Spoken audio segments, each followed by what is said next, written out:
Hi, my name is Mary Babbili, and I'm an accessibility specialist who helps agencies and businesses build accessibility programs that help build and maintain accessible products.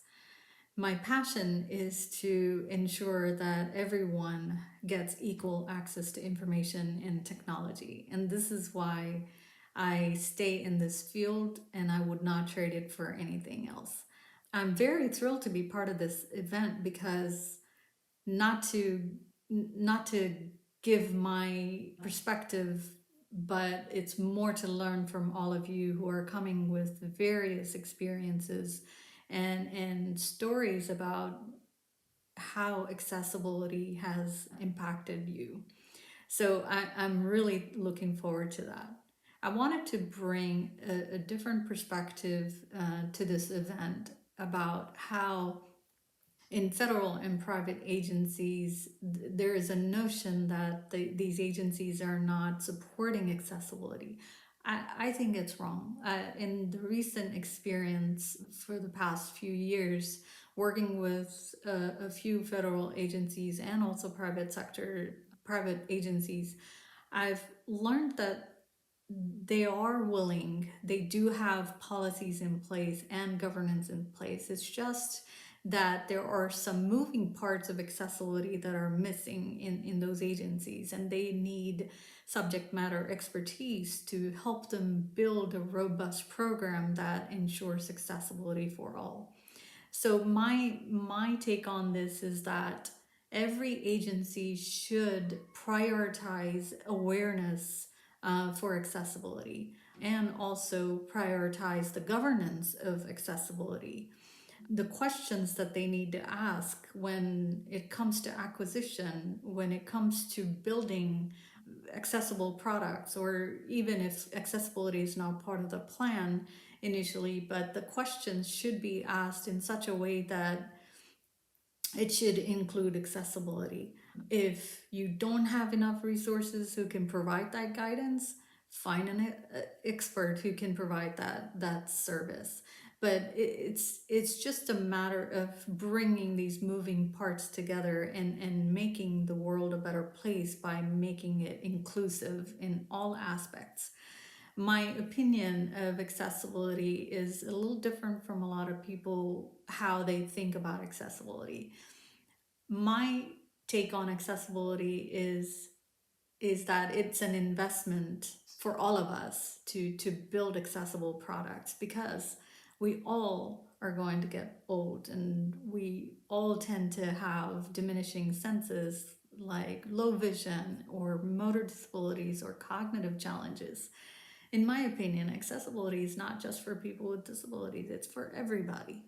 I myself suffer from conditions that keep me from functioning normally sometimes. I have fibromyalgia. Pain levels are high sometimes. Sometimes I don't have pain, but I'm blessed because I know that the world out there is striving to build an accessible world. It just needs more people promoting accessibility and bringing the awareness that accessibility is not for just an isolated group, but everybody. Who wouldn't want to have a hands-free technology? Who wouldn't want to have a convenient application that is easy to perceive and understand and navigate through? It's not just for people with disabilities. If you look at the new guidelines that were revised in 2017, those are geared towards basic implementation factors. Making sure the font is right, making sure the size is right, making sure that everybody's included when you're planning and designing for these technologies. My opinion of how to bring accessibility into the mainstream agile environment is to have the right resources. If you don't have the right people and the right teams to build an accessible product, you're as good as your weakest link, right? So in my opinion, it's important to plan a team, build a team that brings in so many skill sets that will help build an accessible technology. There's a lot of need for technology that is safe in secure environments, especially in executive federal agencies where everything has to be cleared, and so there's a lack of testing tools or even assistive technology that users can use, for example hands-free technology, but those are not allowed because of security reasons. So I think there is, I mean, as much as there is an advancement in technology, I think there's still a need for technology that helps maintain accessibility in highly secure environments in the federal agencies.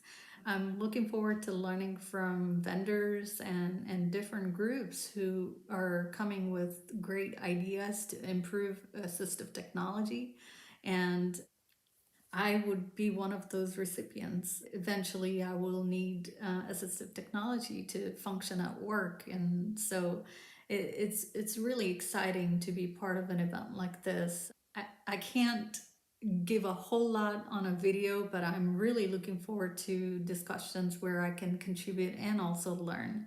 So I thank the program event managers and people who have invited me to be part of this great event. I'm really looking forward to it, and I'm humbled that you have asked me to be part of it. Thank you so much, and I look forward to learning from all of you.